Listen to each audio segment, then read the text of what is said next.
Good morning, everybody, and welcome to our series, Beautiful Yards, Come Rain or Shine.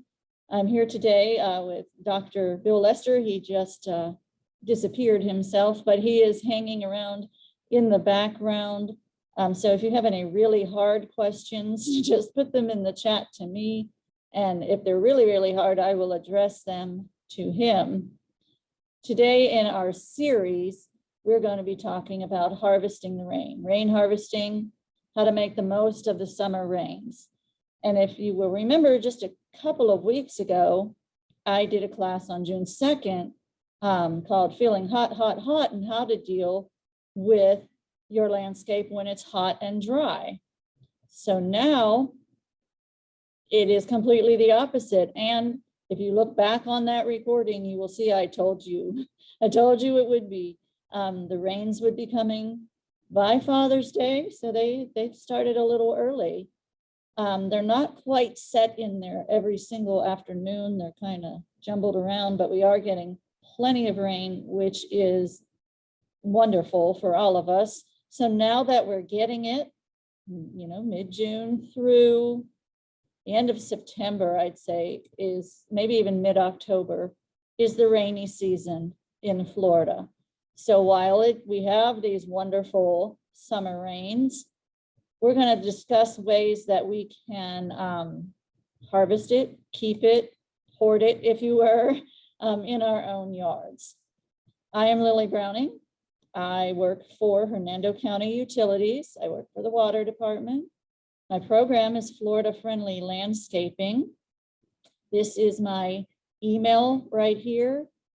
If you would like a PDF copy of this presentation when we're done, just email me at LillyB, LILLYB, at hernandocounty.us and say, hey, I would like a PDF copy of the rain harvesting program. I'll be glad to email that to you. And as I said, we have kind of joining us in the background today, Dr.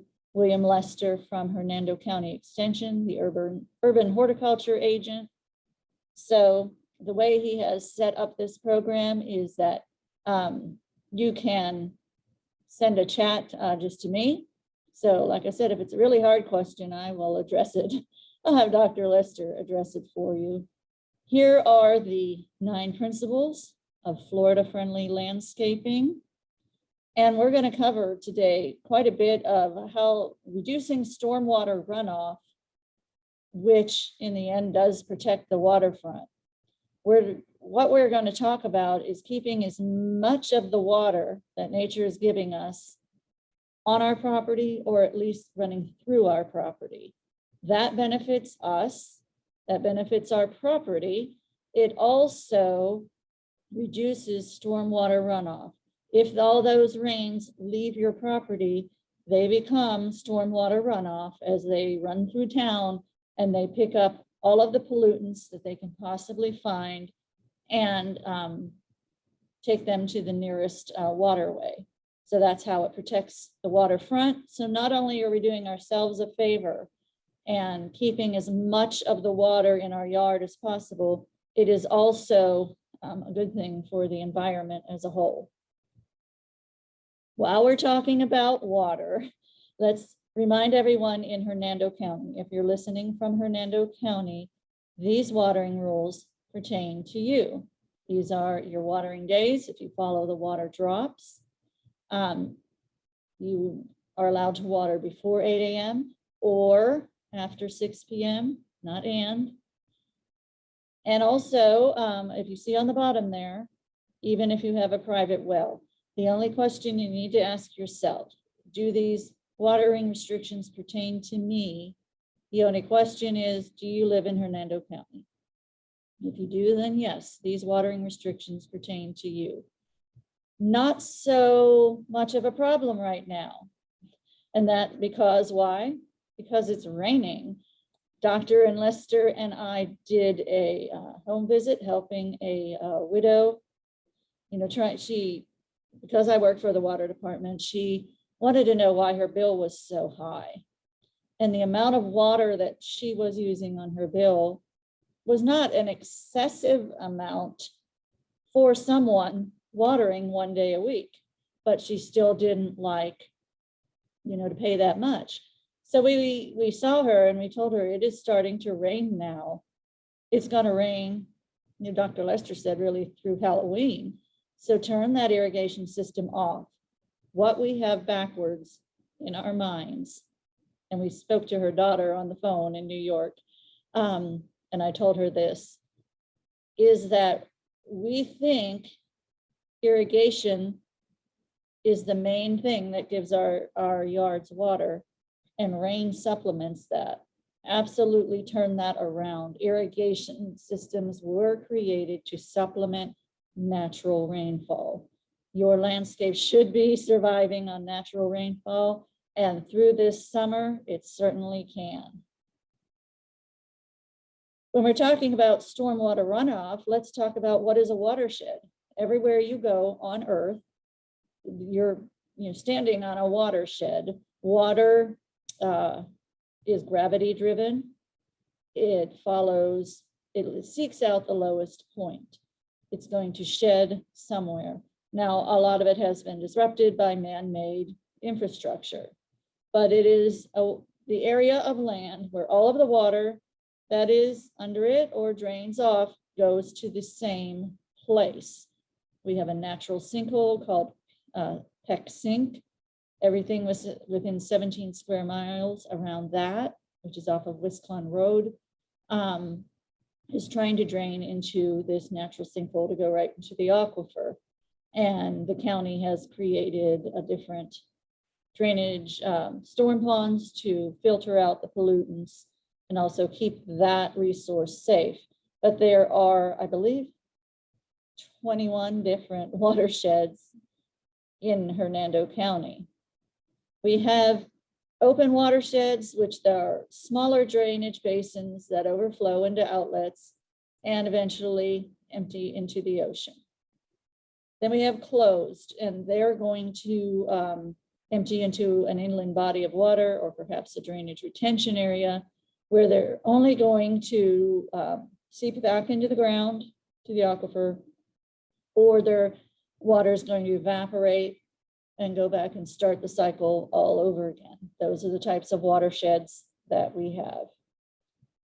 Runoff, and we have all seen it, when you're driving around in a summer storm or even just looking out your window, you see that creek going by on the road there. Runoff can occur naturally, of course, if it's going downhill, and there are some slopes in Florida. There's even some harder clay-like soil in Florida. What we prefer is the rain to slowly fall, slowly infiltrate the ground, and nicely go into the groundwater.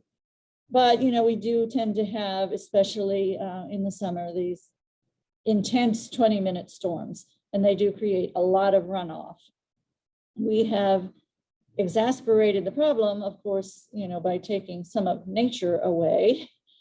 So 1 inch of rainfall can produce 16 times more volume of runoff on a paved surface than the same 1 inch on a completely vegetated area of equal size. If a 1 inch rainstorm comes and falls over in the Green Swamp, east in our, or in the Withlacoochee area, east in our county, it's not going to have as much runoff. It's going to filter back into the aquifer. In fact, we call that aquifer recharging. If that same amount falls on an acre of asphalt, there's nowhere for it to soak in. It's going to become runoff and a potential problem. So what can we do about that? Make little changes in our own piece of property that we have, because the nitrate levels in our waters are rising. They're rising all, in all of our rivers, even our local rivers. And nitrate is a form of nitrogen found in inorganic fertilizers that provides nutrients to plants. Some of it occurs naturally. It comes out of the atmosphere and it deposits onto the ground and it finds its way into the waterways. Some of it is there naturally from the animals that live there. But we're adding to it with various man-made situations, such as improper fertilization of our yards, or improperly cared for septic tanks. Those are the two main driving factors that is bringing all of these nitrates into our local waterways. So when that happens, the natural plants there, or maybe some invasive plants there, are fed by that nitrogen. They start to grow over the top of the water. So then they block the sun from the plants below. The fish don't get what they need to eat. This whole cycle occurs when there's the plants are dying. They're sucking up oxygen in their death process, taking it away from the fish. Then you have fish kills. So it's just a situation that may seem overwhelming, but all we can do is what we can do in our own, what we have control of. And that's what we're going to talk about today. And we're going to be talking about this non-point source pollution. There are two main broad categories of pollution that they put it in. Point source, we can talk about that. We've had a very, I don't want to say good, but we've had a demonstration of that recently, Piney Point. Point source, we can point at Piney Point and say, you did it, you caused it, you're the one.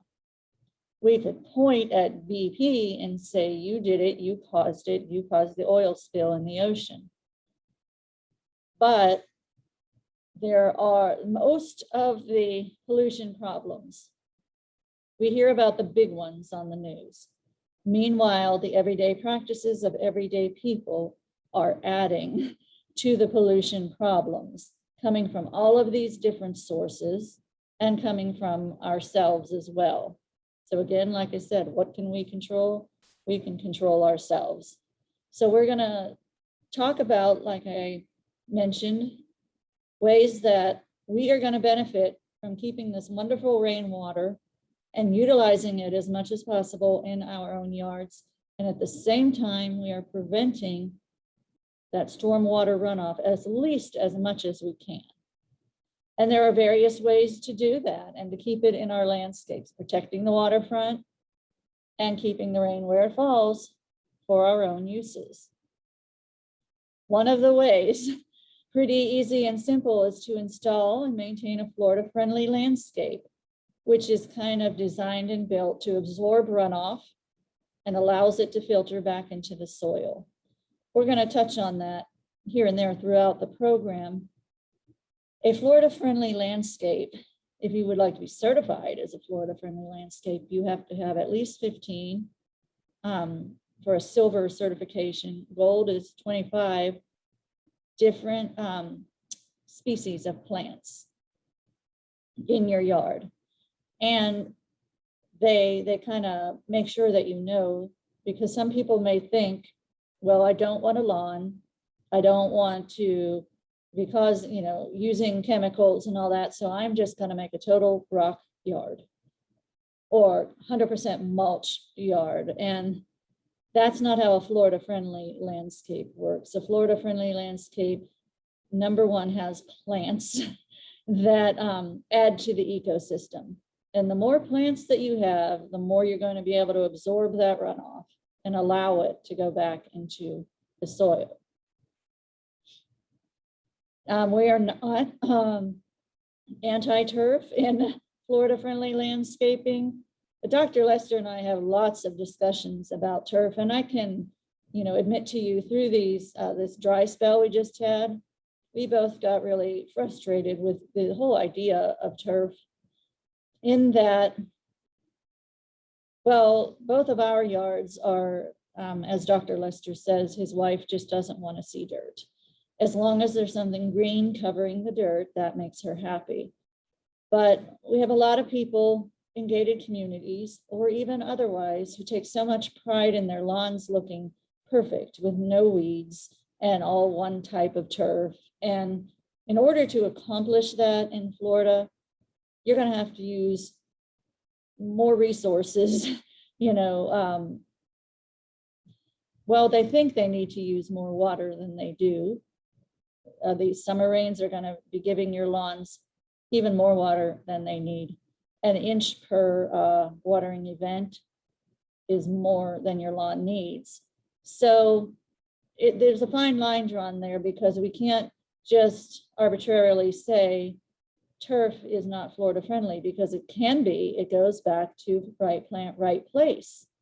If it's the right plant in the right place, and you are not overstressing our resources to keep it looking good, yeah, then it can be the right plant in the right place. Unfortunately, sometimes there's a lot of people who, or they may not know how to care for it properly. They mow it too low. It'd probably be the number one thing. And it becomes, very difficult to care for, and you use a whole lot of resources.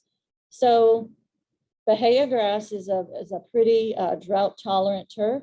Will turn brown, did turn brown, was crunchy as can be in my yard and other people's yard, and the roadsides came right back as soon as the rains were coming.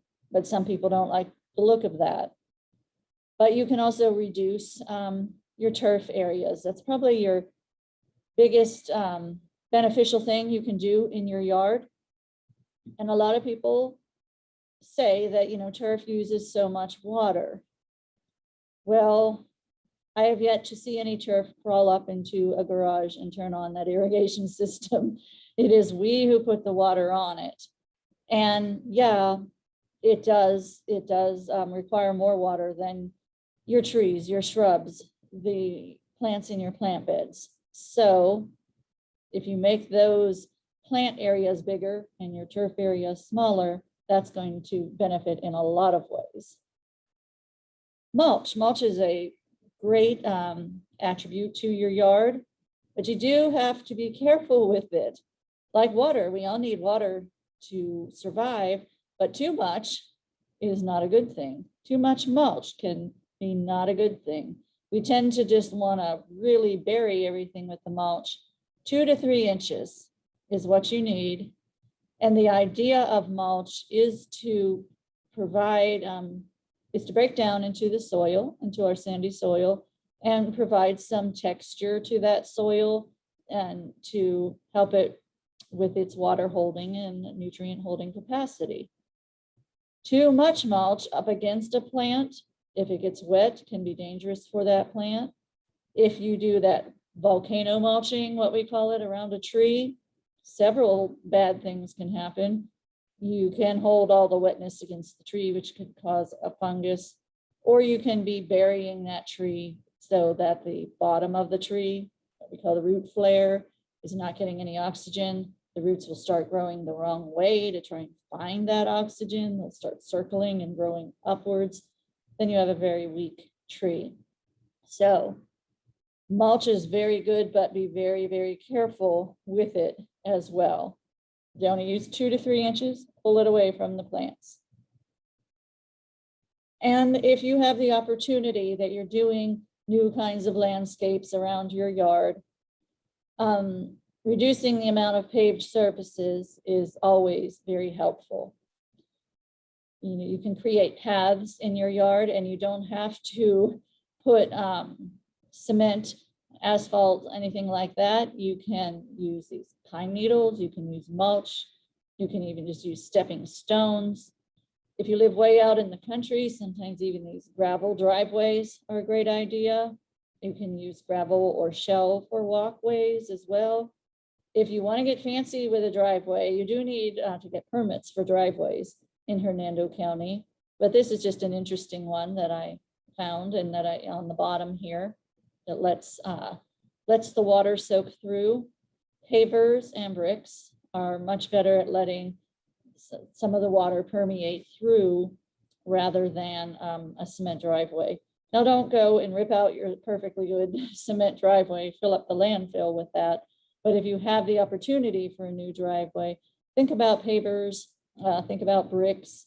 They even make them that are specifically made to soak in the water. Those are a little bit more expensive, but worth looking into. And as I mentioned, those turf areas, sometimes turf just doesn't want to grow in certain areas. This looks like a very shady area, plus it's small, a very small backyard. So this you can find on the Florida Friendly Landscaping website that the University of Florida puts out. And you can see the before picture of this, which was just kind of a bare patchy turf. And so they changed it instead into this oasis, which is a lot easier to care for. And you're not trying to put turf where it doesn't want to work out. So gradually reduce those turf areas. Here's a really, really, really easy fix. And I know I see it every day because somewhere along the line we've been taught that you need to direct your downspout to leave your house, to go down the driveway and go into the street. And I'm not sure, I mean, I'm not a builder, I'm not an expert on houses, but if I were to guess, I would say that idea is a carryover from living up north, where you don't have as absorbent of soil, and you do have basements. Probably most people listening today have pretty sandy soil and no basements. So it behooves us to, instead of sending that rainwater down the driveway and down the street to become stormwater runoff, utilize it for yourself. You see this picture on the left, it kind of creates a wide landing for the water so that it can seep right into the lawn, soak right in. Or on this other side, they put some rocks to slow down the water, but it is being used to water that landscape bed. And instead of sending that water down the driveway, down the gutter, and into the storm drains, picking up pollutants, why not utilize it in your yard for yourself? Rain barrels. Here at work, they call me the rain barrel lady because it is it's something they can see that I do on a regular basis. So rain barrels are very, very useful. We're thinking about having one. What you can use them for are watering bedding plants, trees, shrubs, annuals. Not really, they're not going to work out watering your lawn. Even if you put a pump in it, you're really not going to get a lot of oomph unless you have just a very tiny area of turf. One of the benefits we found out sort of just by experience is when we do have storms, maybe we're out of electricity for a few days. Those of us not on a municipal sewer system, you have a septic tank and you think, what am I going to do about flushing my toilet? Then you realize, oh, I have 55 gallons of water right outside. That could be another use for your rain barrel and how you've collected the rain. What it is not for is for drinking. It is not potable water. How much can you get in your rain barrel? Easiest way to put it is one of our summer rains can fill up a 55-gallon barrel if you have a direct conveyance to it, such as a downspout, even an area, and I'll get into that, like a V in your roof line where the water kind of rushes down. If you just put it way out in the yard, it's not going to fill up as fast as if you have something off the roof and a direct conveyance right to the rain barrel. So a 1/2 inch rain event, which is pretty typical this time of year, usually more than that, is going to fill up this buddy right here. And so you may say, well, I don't have any gutters. Maybe you have a steep valley in your house. Seems like a lot of houses were built with this valley right at the front door, where the water pours down. So that might be another location where you put it. Here's just another thing that somebody did years ago. They live on the water, therefore their house is higher up, and their air conditioner, instead of being ground level where it drips, they built this little balcony for it. So they stuck a rain barrel right under that air conditioner, not only did it get the rain, but it also got the everyday dripping from the air conditioner. Now yours is probably a lot lower down. So a lot of people, what they do where the air conditioner drips into the ground, that might be an area where maybe you have normally dry soil and you think, oh, I want to put some plants that love moist soil. Good place to put them. Or you can put a little bucket under there, but you absolutely must be diligent that you're going to use that bucket on a daily basis. Otherwise, you may be having some mosquito issues. But that's just another source you might not have thought of where you can also collect some water. This is the rain barrels for the rain barrel program I have going on. This is exactly the type of rain barrels that we have. It is 24 inches wide, 24 inches deep, 3 feet tall, and it's 55 gallons. It's 17 pounds empty. And it comes with the kit, the full kit, to finish putting it together. Comes with a really great lid. The kit is kind of hiding the screen part of the lid, but it's there too. 17 pounds when you take it away. 55 times 8. It's going to be about 458 pounds once it's filled with water. And you do need a really good, strong foundation to hold it when it's holding that much water. I hold rain barrel classes every month. I have 2 next week. But by the time a lot of you hear this video, they're going to be full, but I'll be having them again. I'm having them 2 different ways right now. In person at Chinsegat Conservation Center, out in their pole barn outside early in the morning. So that's one way we're going inching forward to in-person events. But I still am having a virtual like this rain barrel and compost bin class. That's in cooperation with Hernando County Solid Waste. If you live in Hernando County and haven't gotten one yet, the compost bins are free to Hernando County residents. Rain barrels, they cost $50. That is our bulk cost. You're just reimbursing us for that.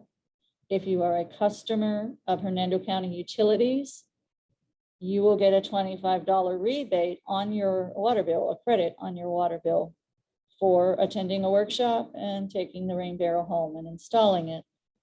So those are happening in the evening on Zoom, and then we arrange a time, usually the next day, a time and place to come and pick up the items. That's how it's been working. The best way to find out about upcoming ones is to email me. I don't quite have August dates yet because I was unsure that I was going to have enough barrels, but I've been promised 100 more are coming to me Friday. So go ahead and email me again, and we'll put you on a waiting list, let you know when the August events will be, see if you want the in-person with just a rain barrel or the Zoom class where you would get a compost bin and a rain barrel. And I'll send you all the details. Cisterns, I am not at all that knowledgeable about cisterns, but I'm just making you aware. It's out there, you know, the potential to have them. I'm sure you have to get some kind of permit. It is a much bigger system, much more complicated, you know, requires more engineering. Any everyday person can put a rain barrel together. And while I'm mentioning rain barrels, no, they are not illegal, at least not in Hernando County and nowhere that I really know of. That became an urban legend from laws from 150 years ago that aren't in place anymore. If you were to somehow manipulate and change a municipal drainage system to get to your rain barrel, of course, yes, that's illegal. But just collecting water is not illegal. Cisterns, though, you would have to check with your community. Again, that is not drinking water. It would be for landscape irrigation, but it is something that, you know, if you're very serious about collecting the water, that you might want to look into. And you can use gutters just like the rain barrels or some kind of catchment system. Takes it from your roof, and they do have a little bit of screening and filtering for debris, but that's not going to make it drinkable. They can be made of plastic, metal, concrete, hold hundreds or even thousands of gallons of water, and you can put them above or buried underground.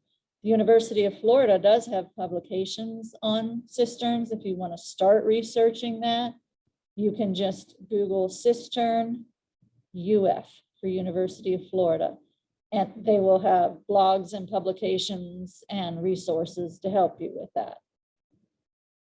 Again, not for drinking, but an elevated cistern, gravity will let the water fall out.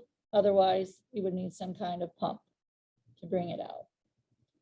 Here's another fun way to keep the water in your yard is by the use of rain gardens.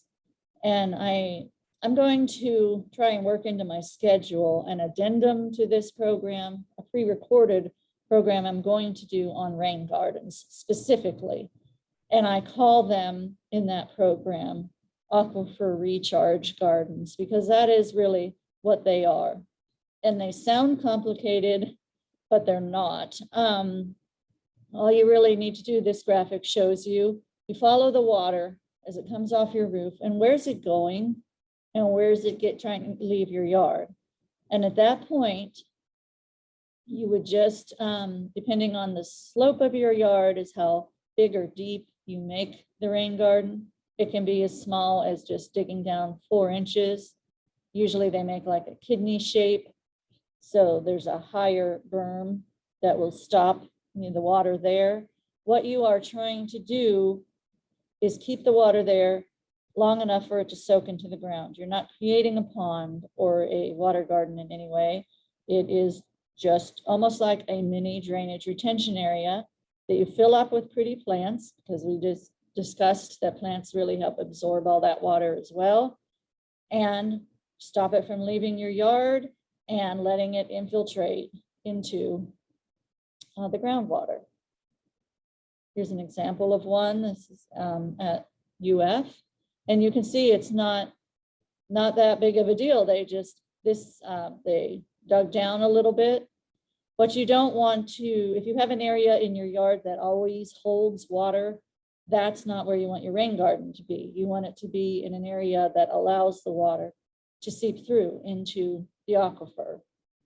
Keep it at least 10 feet from the house, and you don't want it within 25 feet of a well or septic tank, simply probably because of all the digging and stuff that you will be doing, to maintain it and to keep it going. You want it in full sun, away from tree roots. And also, if you're digging this rain garden, you don't want to dig up roots to put it there, because then your trees could suffer for it as well. And trees, as wonderful as they are, don't have a place in your actual rain garden, because they'll just take over. They'll suck up everything. So a rain garden, you fill it up with pretty plants. And like I said, I will pre-record a class I did last year on rain gardens and try to have it available to you as soon as I can, so it can act like an addendum to this particular program. Some people say to choose an existing low spot, but just make sure it's not a low spot that holds water regularly or all the time, notwithstanding water. If you want to know more, there is a booklet on that. And again, you don't have to remember. Osceola County has a nice link to it, a PDF of it. But if you just Googled rain gardens, Central Florida, UF, again, University of Florida, you should find this publication. And this talks about the plants to use and designs and measurements and all of that, which should really get you started. Landscaping is usually just an overall term for keeping up our yards, but you may get to a point where you need to do actually land shaping of your yard. This is, again, do it with extreme caution because there are things you can do. There are berms and swales and slopes to direct the water where you want it to be in your yard, but you don't want to do it to the detriment of your neighbor's yard. You don't want to do it, where you're sending rain, all the stormwater into their yard, or even depriving them of some stormwater. So there's very specific situations where you might want to think about doing this, but you do have to be mindful of permits that you may need and be mindful of the impact of your neighbors, your neighborhood, everybody. But if you are able to, sometimes you can create swales, which are low areas, and then berms, which are raised earth areas, to create some of those areas that hold the water and filter that storm water for you. As we mentioned before, the more plants you have, the more that's going to absorb the rain. Trees, they absorb a whole lot of water in your yard, as ground covers and shrubs. All of these type of plants, they're going to catch and filter stormwater. Even turf, it's going to catch and filter stormwater. It's going to slow the speed of that water movement, reduce erosion, insulate the soil. Plants, which some turf, like Dr. Lester and I have a lot of weeds in our different turfs, that attracts some wildlife, but generally, a sterile all one monoculture area of turf is not going to attract wildlife, but all these other types of plants, they're going to attract wildlife, especially if you use native plants. You're definitely going to get a lot of wildlife. And all these plants also uptake those nutrients for their own use so that we're not letting it spread to the waterways. So I guess in permission, I'm giving you permission to get more plants, which all of us plant people, we always want that. Here are just some things I want you to remember when you're caring for your yard. Fertilizer, as we mentioned, some of these nitrates that are entering the waterways are coming from people not fertilizing appropriately. Fertilizing appropriately is one of Florida-friendly landscaping's principles. So to protect the waterfront, if you have a fertilizer spill, the last thing that you should do is hose that down. Please do not hose that down. Sweep it up, put it back in the bag or back on to the lawn. Also pick up after your pets. There's nitrates in pest waste, as well as just a myriad of different pathogens and problems. Pick up trash. If you have an oil spill, again, don't hose it down. Use cat litter to clean that up. Also, grass clippings. We may not think that much about that, but we want to keep those off of impervious surfaces because for several reasons. They are a physical barrier in our storm drains, which can cause clogging and other issues, which is why it's illegal for lawn companies to not blow the grass clippings back into your yard. They can't blow it into the sidewalk or down the street. You have to send it back into your yard for that reason. And also, you have fertilized your yard. Those grass clippings are full of nitrates as well. The last place we want them to go is down the storm drain, adding more of those nitrates to the waterways. So fertilizing appropriately. You don't need to fertilize just because it's on your schedule to fertilize. I would suggest calling the county extension office, talking to Dr. Lester or one of his Master Gardener volunteers to find out what you should be doing about fertilizing. First thing you want to do is get a soil test and find out even if you need to be or what you need to add. Once you get that bag of fertilizer, follow the directions because the label is the law. It's also scientifically based for the best outcome for your lawn. We have a lot of big rainfalls here now. So you don't want to apply fertilizer when you know we're going to have a huge rain event, and you'll have wasted your money as well as not benefited your lawn and just sent it to the nearest waterway. So also, using too much, don't think, twice as much as what the bag said is the best thing for your lawn.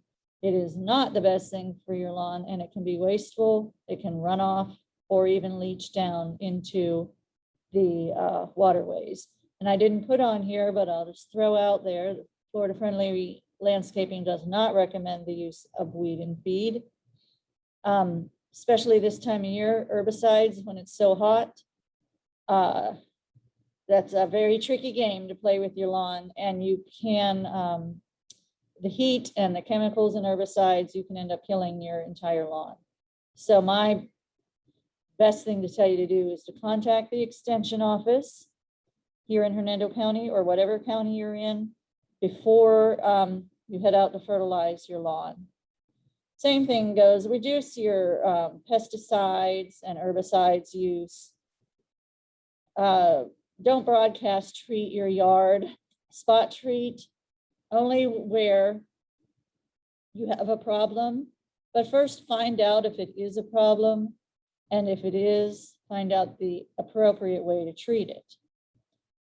And use the least harmful method. Start with no chemicals first, whatever you can do with prevention or cleanliness, biological control, relying on the other insects who are our friends to take care of this problem for us.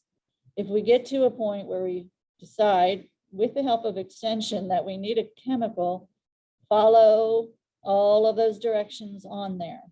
Just going out and spraying for bugs that may or may not be there is never a good practice. And what you end up doing is killing all your allies in this war against a few enemies. And it upsets the whole balance and makes things worse in your yard. Again, and it is unrealistic to strive for an insect-free, disease-free, and weed-free yard. I certainly do not have a weed-free yard. I have what I call a freedom lawn, or I borrowed that term from someone else, meaning I'm free from worrying about it or spending too much money on it. And if some weeds want to be in there, actually, we're leaning more towards accepting diversity in lawns. It's actually healthier for the lawns to not be a monoculture and to have some weeds in there. It's certainly healthier for our insect life in our yard. And manage those pests responsibly. Find out if it's a pest first, because 99% of the insects out there are either beneficial or benign, not doing anything, or they're beneficial as a food source for the other wildlife that we want in the yard. Find out, if it is truly a pest before you go about treating it. So the things I want you to remember from this particular class is how you can harvest the rain is by following all 9 principles. They will help you absorb more water in your yard. A diverse landscape. Diversity is the key to any healthy ecosystem that absorbs the rainfall. As many permeable surfaces as you can work out in your yard, surfaces that allow water to seep through. Redirect those downspouts. That's something you can go do today, or maybe get an elbow for $3, of a downspout to redirect it more. You can get items to make the water spread out wider so you're not creating ruts. You can put them in your landscape beds. Think about a rain barrel if you don't already have one. And again, I'll put my email at the end if that interests you. Look up that Central Florida Rain Garden UF. look up that publication, and also be on the lookout for the pre-recorded class I'm going to do, and I'll say in the next 2 weeks, about rain barrels, or I'm sorry, about rain gardens, which again I call aquifer recharge gardens. If you can, without negatively impacting your neighbors or your neighborhood, do some shaping of your landscape to bring all the water, where you want it to be, and reduce pesticide and fertilizer use. I don't use any. So, and that's always the best way that you can go with a Florida-friendly yard. We do have some upcoming classes next week on June 22nd, which I believe is a Tuesday. It is a Tuesday. Dr. Lester is going to have a guest from the University of Florida. This will be his class with Dr. Eben Bean is his name. And Dr. Bean has been doing a lot of research about compost put under lawns, or if it's an existing lawn, top dressing, like a fertilizer, compost material, and how that really helps build up, because if you're in any kind of new house at all, what they put down before they put your house down was pretty much sterile fill dirt. It's taken from so deep in the ground, it's nothing resembling topsoil, and there's no nutrients or anything in it whatsoever. And then we slap a lawn on top of it and try and make it work, and slap a landscape on it. So what UF has been researching is putting this compost product down first before the lawn, or we can actually, if we already have a lawn, like I said, kind of top dress it with it. And he's going to discuss all the ins and outs and how that worked. And it's a very interesting research that they're doing. We have these other classes coming up in June and through July. You can watch my Facebook page to find out more about it. Again, here is my email, LillyB@hernandocounty.us. So if you are interested in a rain barrel workshop that might be coming up, will be coming up, I just don't know the dates yet, give me an email. If you'd like a PDF of this program, give me an email. If you have a question, you can put it in the chat right now, or you can email me with that question. If it sounds more like a Dr. Lester question, I'll just forward it on to him. And I do have all of these programs that I've been teaching virtually, you will find on Hernando County Government YouTube. I don't have a nice friendly URL for them, so just go to YouTube and research Hernando County Government YouTube, and you'll find my classes and Bill's classes down there. Do we have any questions in the chat, Bill?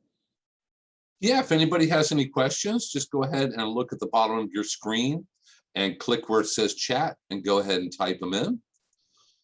Otherwise, let me go ahead and put my email down here for everybody.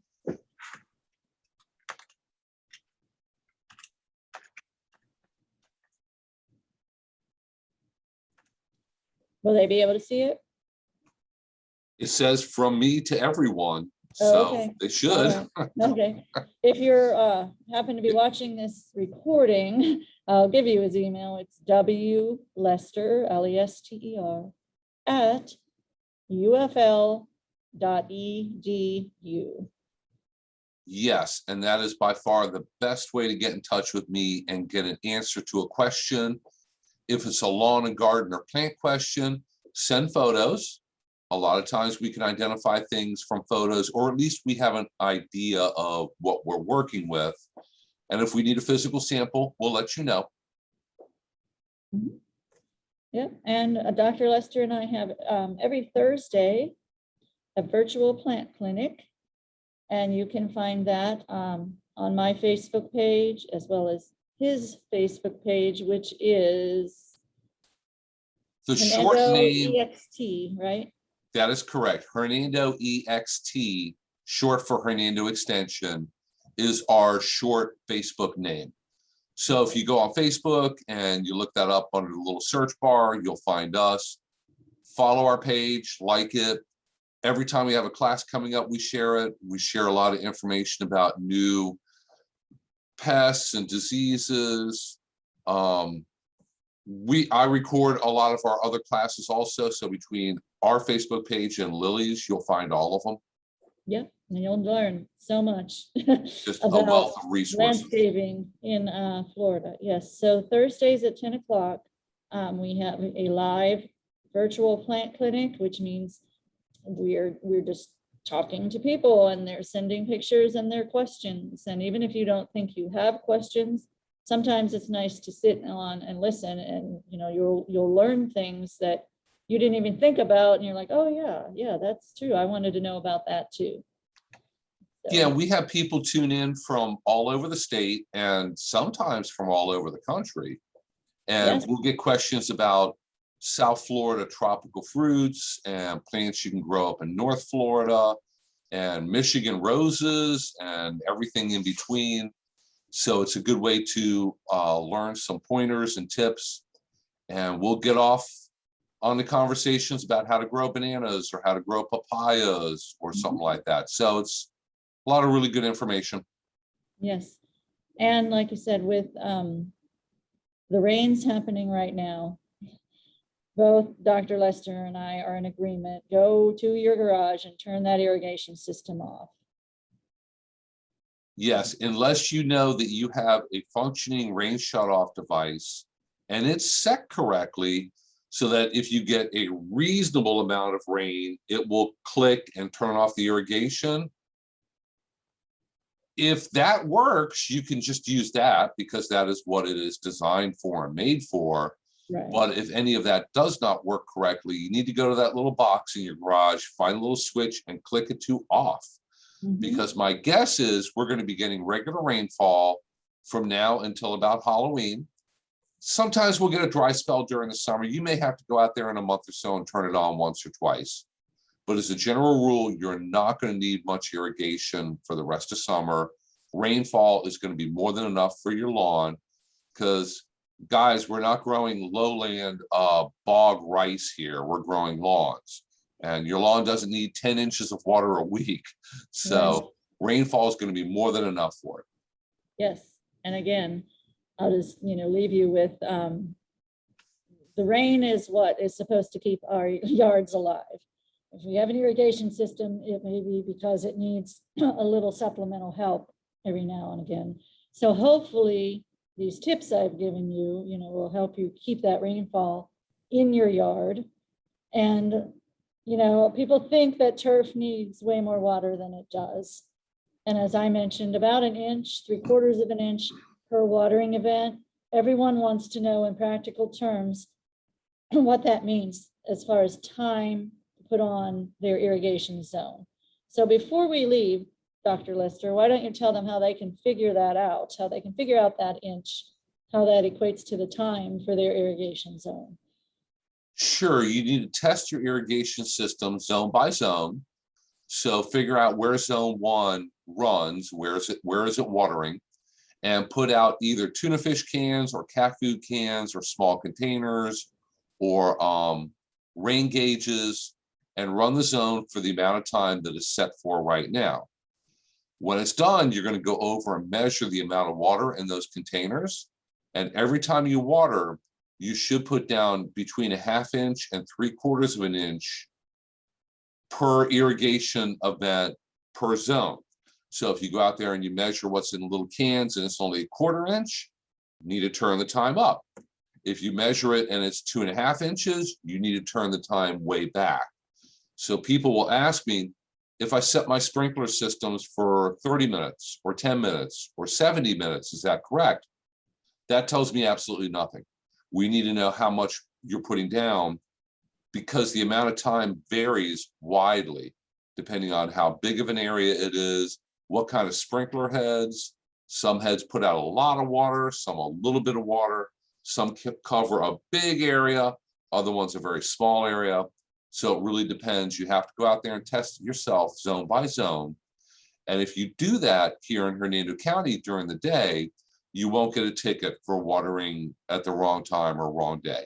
If you're out there with your system and it's obvious that what you're doing is you're checking it or maintaining it, Mhm. you won't get in trouble. But you do have to be out there with it. You Sure, if you can't turn it walk on and go away to the from it. grocery store, you'll get in trouble. Right, yes. Okay, well, if we're not have any questions in the chat, we will wrap this up. No, ma'am, And I don't thank- see any questions. So thank you very much, everybody. Yes, thank you, Bill, for joining us today. And we will see everyone next week who will join Dr. Lester and Dr. Bean. I just love that research that they're doing, that idea with the compost and the turf. It's very, very interesting, and I'll be looking forward to seeing it. So if you can turn off the recording, we will see everyone either tomorrow, the virtual plant clinic, or next week.